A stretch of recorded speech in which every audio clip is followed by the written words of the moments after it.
नमस्कार मित्रों। नमस्कार। श्री रामचंद्र कृपालु भज मन, हरन भव भय दारुणम, नव कंज लोचन कंज मुख कर, कंज पद कंजारुणम। श्री राम।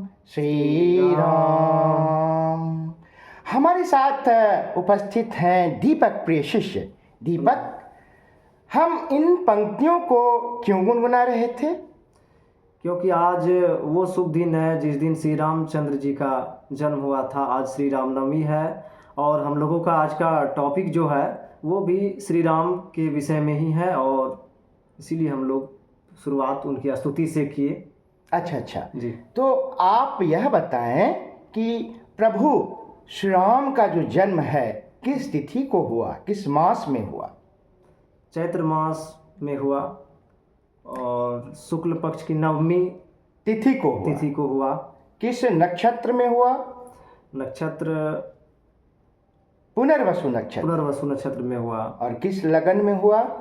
लगन वही कर्क लगन में। जी सर। हाँ, कर्क लगन में हुआ। बहुत अच्छी जानकारी हमारे दीपक ने दी, है ना। तो देखिए, भगवान राम जो थे मर्यादा पुरुषोत्तम भी उनकी उपाधि है ना। जी सर। तो वे किस कुल के थे? वे रघुकुल के थे और रघुकुल के 14वें संतान, 14वें पीढ़ी के हाँ में कुल थे उनका वो चारों भाई का जन्म होता है ना। जी सर। राजा दशरथ के पुत्र थे। जी। तो रघुकुल के बारे में एक चौपाई में तुलसीदास कहते हैं कि रघुकुल रीत सदा चली आई, प्राण जाई पर वचन न जाए। हाँ, रघुकुल की परंपरा यही थी कि वचन का उसमें बहुत क्या था, महत्व था। इतना महत्व था कि उसके लिए अगर उन लोगों को प्राण भी गंवाना पड़े तो वो खुशी खुशी गवा देते थे, लेकिन अपने वचन की रक्षा करते थे। तो उसी रघुकुल में भगवान विष्णु राम के रूप में अवतरित हुए थे, प्रकट हुए। भगवान विष्णु के 7वें अवतार के रूप में, है ना। 7वें अवतार। अब देखिए कि बात करते हैं, ये सभी ब्रह्मा के पुत्र हैं, है ना। ब्रह्मा, जी सर। ब्रह्मा के 39वीं पीढ़ी में आते हैं और रघु की 14वीं पीढ़ी में। तो रघु के पुत्र का नाम क्या था?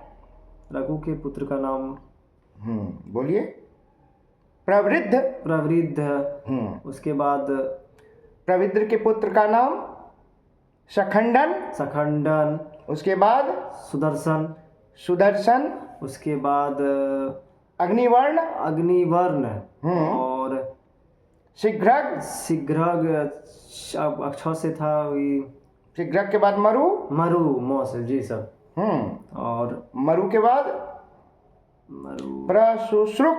प्रसुश्रुक। हाँ जी। उसके बाद अम्बरीश। नहुस। ययाति जी। नाभाग जी।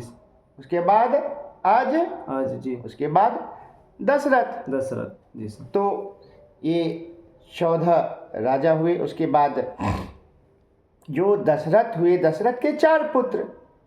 जी सर। राम लक्ष्मण भरत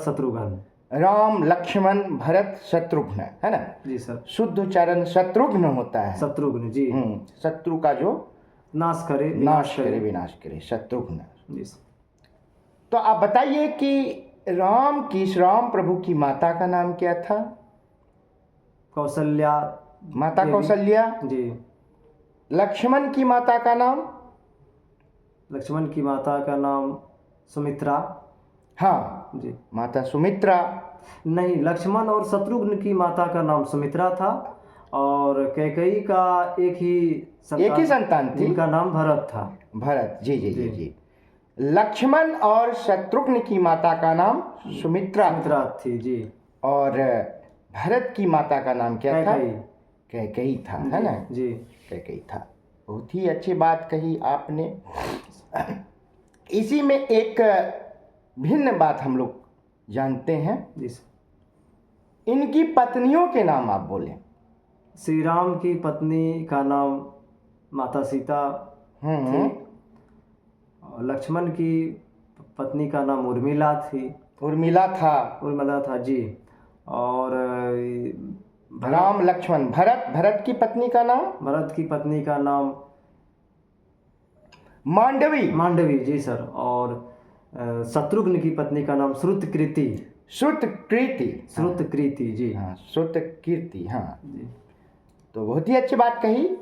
राम की पत्नी का नाम सीता, माता सीता जी। लक्ष्मण की पत्नी का नाम उर्मिला, भरत की पत्नी का नाम मांडवी, और शत्रुघ्न की पत्नी का नाम श्रुतकीर्ति, है ना जी। अब देखिए कि ये मांडवी और श्रुतकीर्ति दोनों सहोदर बहनें थीं, सगी बहनें थीं जी। राजा जनक के एक भाई थे जी, कुशध्वज जी सर। कुशध्वज। उनकी पत्नी का नाम था, वो जो चिनाव नदी का एक नाम प्राचीन क्या है, चंद्रभागा जी सर। चंद्रभागा। हाँ, तो कुशध्वज की पत्नी का नाम चंद्रभागा। तो कुशध्वज और चंद्रभागा की दो ये फीमेल संतानें हुई जी। बड़ी का नाम था मांडवी और छोटी का नाम श्रुतकीर्ति। मांडवी से भरत जी का विवाह हुआ, श्रुतकीर्ति से शत्रुघ्न जी का विवाह हुआ। और उधर उर्मिला राजा जनक की पुत्री थी, सीता की छोटी बहन। हाँ, उनकी माता का नाम क्या था? सीता की माता का नाम उर्मिला की माता का, सीता तो शायद वो घड़ा से उत्पन्न हुई थी ना। अच्छा, हाँ, उसके बारे में मानता है, हाँ, कहा जाता है। उर्मिला की माता का नाम था सुनैना जी सर, है ना जी। तो हम लोगों ने एक रोचक जानकारी की चर्चा की, है ना जी सर। अब इन सबों के पुत्रों के बारे में आप बताएं। राम के कितने पुत्र हुए? राम के 2 पुत्र हुए, लव और कुश। लव कहाँ के शासक थे? लवपुरी की शासक बने, जिसका आधुनिक नाम क्या है? जिसका आधुनिक नाम लाहौर, जो कि पाकिस्तान में चला गया। हाँ, लाहौर का प्राचीन नाम लवपुरी था जी, है ना, जो कि अभी वर्तमान में पाकिस्तान में स्थित है। हाँ, और कुशध्वज कुशावती नाम। हाँ, कुशावती उसका, जो कि वर्तमान में छत्तीसगढ़ में, बिलासपुर वगैरह के आसपास का छत्तीसगढ़ क्षेत्र है जी। तो राम के 2 पुत्र हुए, लव और कुश। अब आते हैं लक्ष्मण के कितने पुत्र हुए? 2 पुत्र हुए,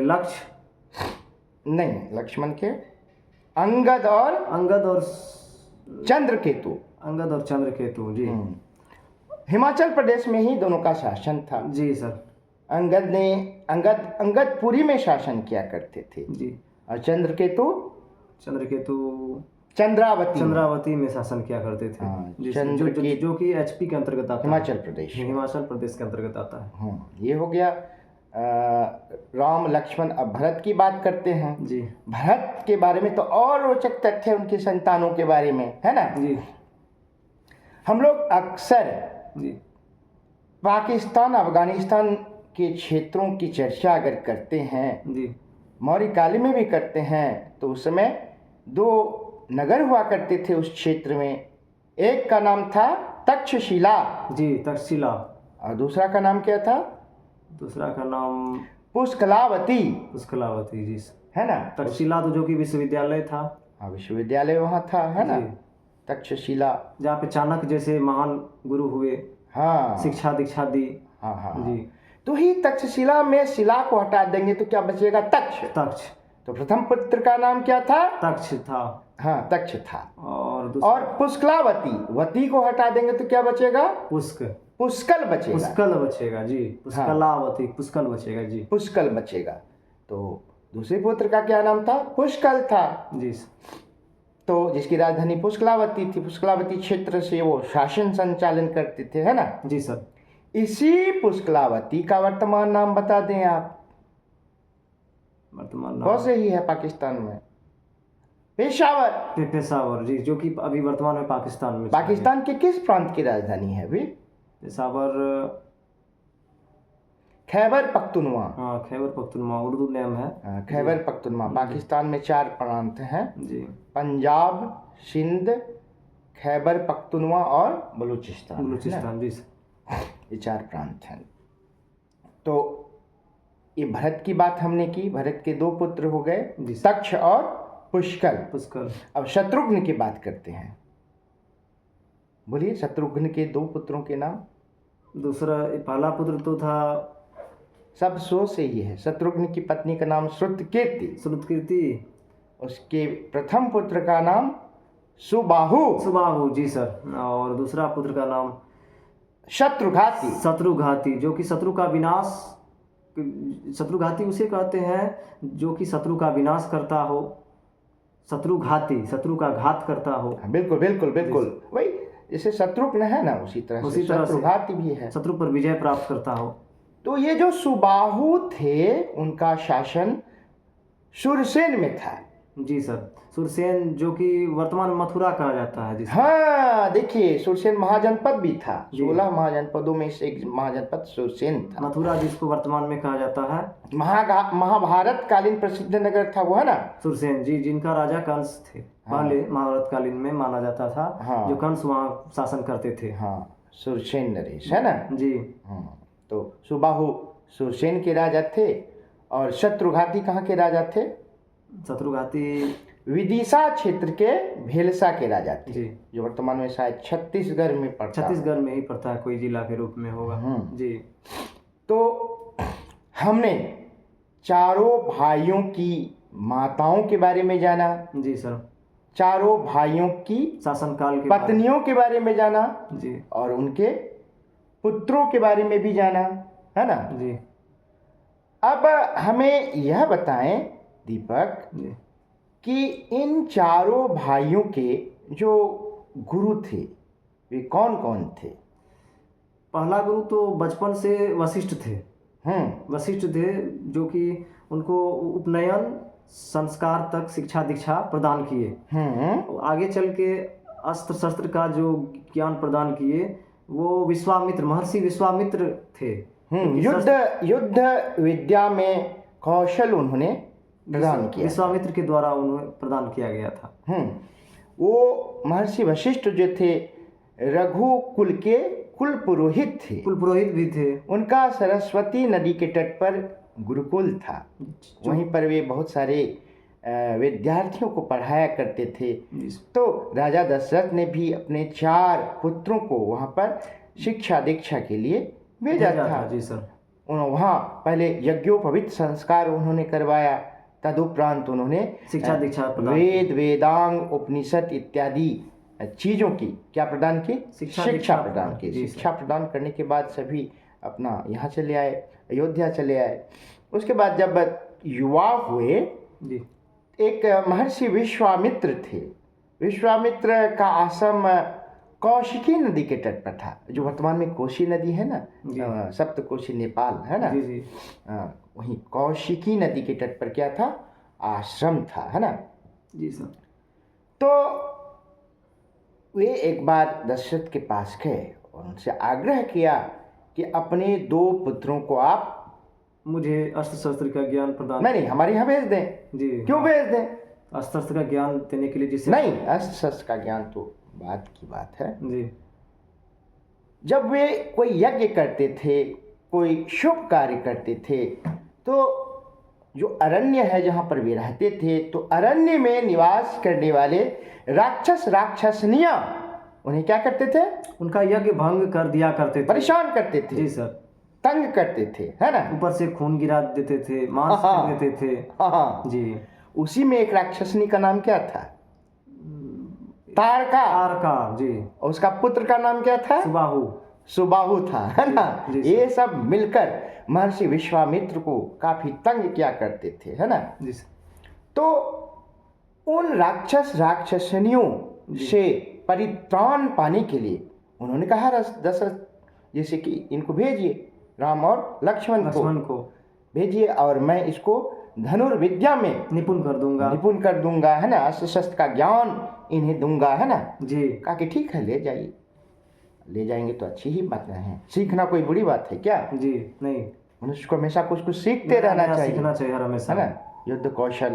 तो वो आए वो दोनों, तो युद्ध कौशल में उन्होंने क्या किया, उन्हें निपुण किया निपुण बना दिया। और जिससे श्री राम और लक्ष्मण जी मिल करके बहुत सारे असुरों का वध किए। जी, असुर असुरनी सबका वध किए। जी सर, जी तारकासुरनी न थी। जी उसके बाद देखिए कि जब माता सीता का स्वयंवर हो रहा था जी तो महर्षि विश्वामित्र ही ले गए थे इसको, श्री राम भगवान को, है ना। जी सर। स्वयंवर का कुछ शर्त अगर आप कहें तो बता दें। हाँ, एक धनुष था, जी, उस धनुष का नाम क्या था, से पिनाक। पिनाक नाम था। जी, जो कि शिव जी का धनुष था। शिव जी का धनुष था और शिव जी उनको दिए थे, परशुराम को दिए थे वरदान स्वरूप रखने के लिए। और जो परशुराम राजा जनक को दिए थे सुरक्षागार में रखने हेतु, जो इसे आप उस धनुष को माता सीता रोज उठाती थी जी और पूजा करती थी। और विवाह में यह शर्त हुआ जी कि जो इस धनुष की प्रत्यंचा में बाण चढ़ा देगा, शर चढ़ा देगा जी, तो उसी से सीता का क्या होगा, सीता का विवाह कर दिया जाएगा। और बहुत सारे राजा वहां पे पधारे हुए थे, लेकिन प्रत्यंचा चढ़ाना तो दूर की बात, हिलाना भी, वो हिला भी नहीं पा रहे जी। ऐसे में उसमें रावण भी आया हुआ था। रावण भी आया था, वो भी हार गए। और लेकिन प्रभु श्री राम भगवान एक ही बार में न सिर्फ उस पिनाक धनुष को उठाया, अभी तो प्रत्यंचा में बाण भी चढ़ा दिया। और प्रत्यंचा में बाण चढ़ाते ही धनुष टूट गया, जिससे सीता जी का स्वयंवर श्री राम के साथ हुआ, विवाह हो गया, है ना। विवाह होने के बाद फिर वो ले आए माता सीता को। कहाँ ले आए, अयोध्या नगरी। हाँ, माता सीता कहाँ की थी, जनकपुरी। हाँ, मिथिला क्षेत्र की थी जी। तो प्रभु श्री राम, यह हमारा सौभाग्य है कि हम लोग भी मिथिला क्षेत्र के वासी हैं। और प्रभु श्री राम का विवाह त्रेता युगीन थे ना जी, त्रेता युगी था। त्रेता युग में भगवान राम का प्रादुर्भाव हुआ था जी। त्रेता युग में वो यहाँ पर आए थे और अयोध्या में राजा थे, अयोध्या के राजा थे, है ना। और उनके शासन के बारे में कहा जाता है जो वो भेदभाव नहीं करते थे और वे न्यायप्रिय राजा थे। वे एक जी आदर्श पुत्र थे, स्नेहशील भ्राता थे। जी, सारा गुण उनमें था। आदर्श पति थे, है ना जी। और प्रजावत्सल थे, मर्यादा पुरुषोत्तम थे, प्रजावत्सल थे, प्रजा का ध्यान रखते थे, कर्तव्य परायण थे, धर्म परायण थे, है ना जी। और सर्वोपरि सबसे बढ़कर उनका एक नाम है मर्यादा पुरुषोत्तम। पुरुषों में हो जो उत्तम, बहुव्रीहि समास है। जी सर। तो वे मर्यादा पुरुषोत्तम थे, है ना। मर्यादा का उन्होंने जीवन पर्यंत क्या किया, पालन किया, है ना। श्री राम के चरित्र में बहुत सारे गुण हैं जो कि अनुकरणीय हैं। मैं उनका अनुकरण करना चाहिए, है ना, करना चाहिए, और हर समय उनसे कुछ ना कुछ सीखना चाहिए, है ना। तो चलिए आज की इस चर्चा को ही विराम देते हैं और कल उपस्थित होते हैं कोई नए टॉपिक के साथ, या इसी टॉपिक को आगे बढ़ाते हुए, है ना। तो चलिए एक बार फिर से प्रभु श्री राम को हृदय के अंतःस्थल से प्रणाम करते हैं। सबों का कल्याण करें। जय श्री राम। मारुति नंदन हनुमान की जय, चारों भयन की जय। राम लक्ष्मण भरत शत्रुघ्न, उनकी चारों पत्नी मैया, उनको भी प्रणाम करते हैं। जय श्री राम।